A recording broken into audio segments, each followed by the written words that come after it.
эфирда Татарстанның көньяк-көнчыгыш шығыш хәбәрләре. Студияда Лилия Шафигуллина. Исәнмесез бүгенге программада. Шит балалар булмый. Әлмәт табибы республикада беренчеләрдән булып Луганск халык республикасына юл тотты.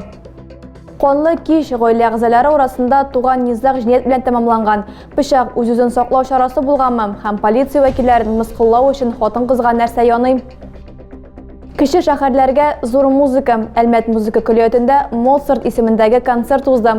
Классик әсәрләрен зур театр музыкантлары башкарды.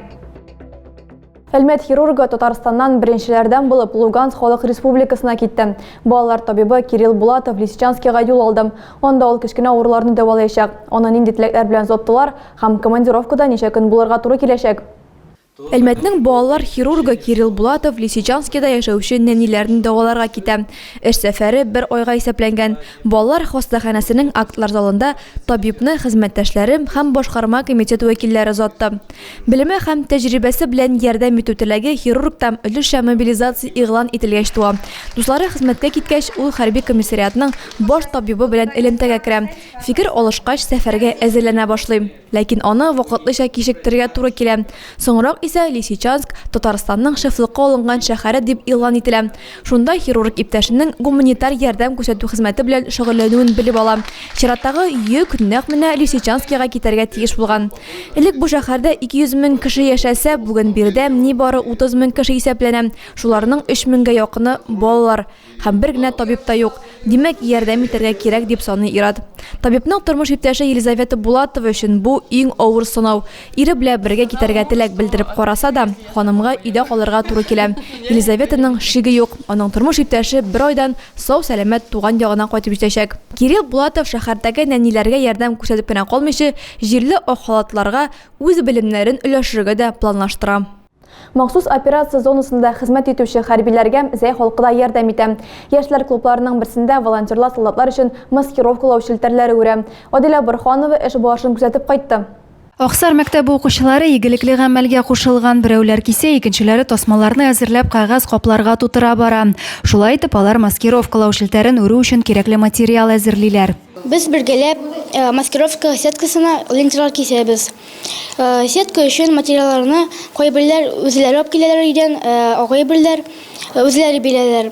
Дәресләр тәмамлангач та укучылар өйләренә кайтырга ашыкмый, биктеләп тасма әзерләү классына җыелалар. Һәркем игелекле гамәлгә кушылып үз өлешен кертергә ашыган. Ә материалларны исә мәктәпкә авыл халкы алып килә. Район мәктәпләрендә балалар бакчаларында әзерләнгән тасмалардан Ялкын клубында шелтәр үрәләр. Бу эшне Зәйдә яшәүче Елена Хисамуддинова башлап җибәрә. Әкренләп калганнар да кушыла. Үрүнең айрым техникасы да кыенлыгы да юк. Киселгән тасмаларны шелтәргә бәйләп, ятмәгә үреп барырга гына кирәк. Үрелгән шелтәрләр исә сугышчыларның хәрби техникасын каплау һәм үзләре яшеренер өчен кулланыла. Моңа кадәр өендә шелтәр үргән Еленага шушы көннәрдә Ялкын клубында аерым бүлмә биргәннәр. Булышырга килүчеләрнең саны да көннән-көн арта икән. Тик бу бүлмәгә бер генә агач корылманы урнаштырырга мөмкин. Безнең землякларга, не только землякларга, вообще bütün малайлар өчен инде. Бу бит алар бит сугышалар не только за себя, за весь bütün халык өчен, bütün балалар өчен, bütünüбез өчен. Поэтому мин хочу әйтергә инде, чтобы зоррак помещение булсын монда эшләргә. Шелтәр үрүдә теләге булган һәр кеше катнаша ала. Материал белән булышлык итә алучыларны да Казан урамында урнашкан Ялкын хәрби клубына мөрәҗәгать итүләре сорала. Адилә Борханова, Денис Ипатов, көньяк-көнчыгыш хәбәрләре. Сентябрь киче бергә яшәүче ирле хатынлы өчен җинаять белән тәмамланган. Фаҗига урынына килгән полиция хезмәткәрләренә исә ямьсез сүзләр ишетергә туры килгән. Шулай итеп, хөкем ителүче җинаять кодексының 2 маддәсе авыр тан җәрәхәтләре салу һәм хакимият вәкилен мәсхәрәләү буенча гаепләү алган. Ханымга 2 елга кадәр ирегеннән мәхрүм ителү һәм 40 мең сумга кадәр штраф яный. Нанесла клинком данного ножа не менее одного удара в область проекции 5-го межреберья слева. Бергә яшәүче Ират белән хатын-кызның бәхәсенә пычак чәнчү нокта куя. Фаҗига Шевченко урамындагы бер тулай торакта теркәлгән. Җинаять кодексы хатын-кызның гамәлләрен корал буларак кулланылган әйбер белән авыр тән җәрәхәтләре китерү буларак бәяли. Ират белән хатын-кыз арасында низаг туа. Соңгысы чыгып китәргә омтылып карый, ләкин Ират хөкем ителүчегә кул күтәрә, типкәли башлый. Фаҗига урынына полиция һәм ашыгыч ярдәм табиблары килә. Соңгыларын күршеләре гаепләнүче үтереше белән чакырган. Борлык кагазларны рәсмиләштереп, хукук сакчылары истәлек дәрәҗәсен ачыкларга карар кыла һәм хатын-кызны ойныткычка алып бара. Монда хөкем ителүче полиция вәкилләрен теләсә нинди ямьсез сүзләр белән мыскыллый. Гаепләнүче сүзләренчә, зыян күрүченең дә пычак белән шайра торган гадәте булган. Бу юлы пычакны кулына хатын-кыз ала. Шул рәвештә ул ирен куркытырга тели. Зыян күрүчене хастаханәдән чыгаргач, гаепләнүче аның янына бинтларын алыштырга килеп тора. Гаепләү һәм яклау судтан йомшартучы шартларга, аеруча хатын-кыз сәламәтлегенә игътибар итүне сорый. Ул меланома белән авырый. Хөкем карары чыгарыр алдыннан хатын-кызга соңгы сүз белән чыгыш ясарга туры киләчәк. Гаепләнүченең аңа әзерләнергә вакыты булсын өчен суд 29 ноябрьгә кадәр тәнәфес алды. Республиканың сәламәтлек саклау министрлыгы статистикасы буенча шикәр диабеты, ковид безнең тормышка килеп кергәнче үлемгә китерүче авырулар арасында 3нче урынны алып торган. Шулай да ул киң таралганнар рәтенә керә. Ләкин авыруның үсешен кисәтергә мөмкин. Аның турында кичкенәдән үк кайгыртырга кирәк. Әлеге авырудан ничек сакланырга, диабет белән көрәш атасында табиблар киңәш бирә. Слишком не надо переживать. Если по мере сил надо стараться, если уж не получается, так сказать, надо подумать, но слишком переживать, чтобы поднять давление, чтобы поднять сахар, чтобы это не нужно. Табиб Гаяз Муллахметов студентларга шикәр диабеты барлыкка килү сәбәпләре турында сөйлим. Авыру гиподинамия, начар туклану, стресс һәм башка факторлар белән бәйле. Студент Владимир Гарин тумышы белән Зәй шәһәреннән. Һәм бу авыру белән тәүге тапкыр 1нче сыйныфта укыганда очрашам. Гаиләдәге кыенлыклар моңа этәргеч була. Мәктәптә кечкенә Владимирның хәле начарая. Тикшерүләр үткәч балада 1нче типтагы шикәр диабеты барлыгы ачыклана. Авыруның гадәти билгеләре: сусау һәм күңел булгану, нәни Володина еш борчыган. Егет сүзләренчә, шул вакытларда ул сәгатенә 5-6 литр су эчкән, аппетиты гомумән булмаган. Владимирга гадәти тормышын үзгәртергә туры килә. Инсулин уколлары, ваклап туклану белән дуслаша, тәм-томнардан баш тарта. Спортта чамасы белән генә рөхсәт ителә. Егет үзе белән һәрвакыт глюкометр йөртә. Владимир авыру аның киләчәгенә зур тәэсир ясар дип борчылган, чөнки белгечлеге буенча чикләүләр бар. Тик авыру аңа комачауламаган. Бүгенге көндә егет электроэнергетика һәм электротехника юнәлеше буенча Әлмәт нефть институтында 3нче курста белем ала. Диабеттан ничек сакланырга һәм аның белән авырганда нишләргә? Әлмәт халык сәламәтлеге һәм медицина профилактикасы үзәге баш табибы шул темага лекция укыды. Белгеч сүзләренчә, баш авырткан һәм тамак кипкән очракта ак халатларга мөрәҗәгать итү зарур. Кан басымын һәм шикәр дәрәҗәсен үчәргә кирәк. Студентлар кызыксындырган сорауларын табибка бирә алды. Теләге булган һәркем Тәлмин урамындагы 56нчы ай йортында урнашкан медпрофилактика үзәгендә бушлай тикшерү үтә ала.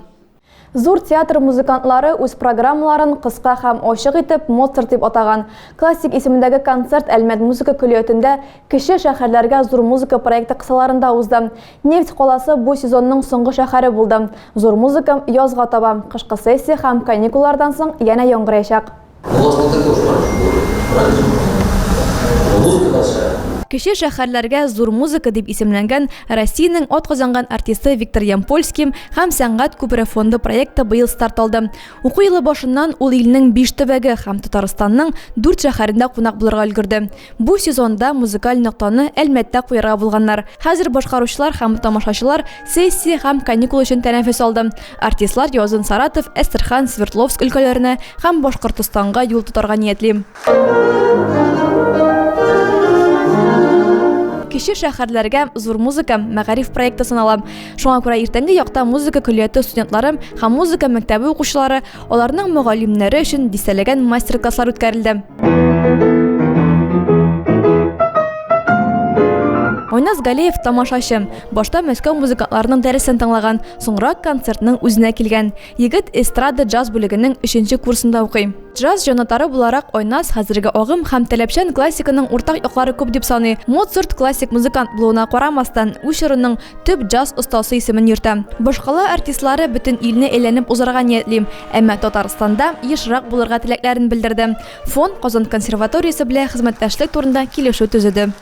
Баулының Муса Җәлил исемендәге мәдәният йорты кашында эшләп килүче Фәнүзә Айдагулова җитәкчелегендәге Умырзая ансамбле һәр айда төрле халык биюләре буенча мастер-класслар оештыра. Хәзерге вакытта төрке мәгъзәләре башкорт биюен өйрәнәләр. Айгөл Диатуллин дәвам итә.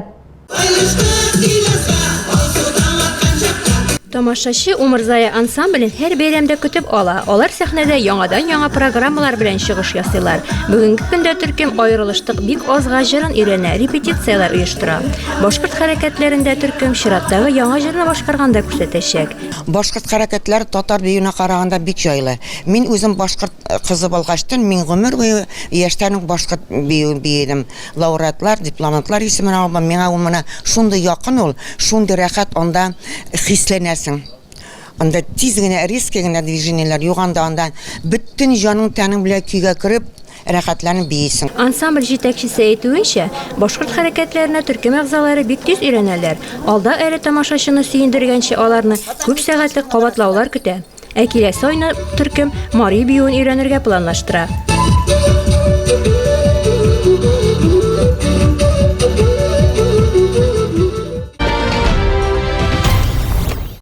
Тагы да күбрәк яңалыклар һәм тапшырулар белән безнең рәсми сайтыбызда таныша аласыз. Без социаль челтәрләрдә бар, хәбәрләр юлагыз. Бүгенгә менә шулар. Мин сезнең белән сау булашам, исән-имин булыгыз.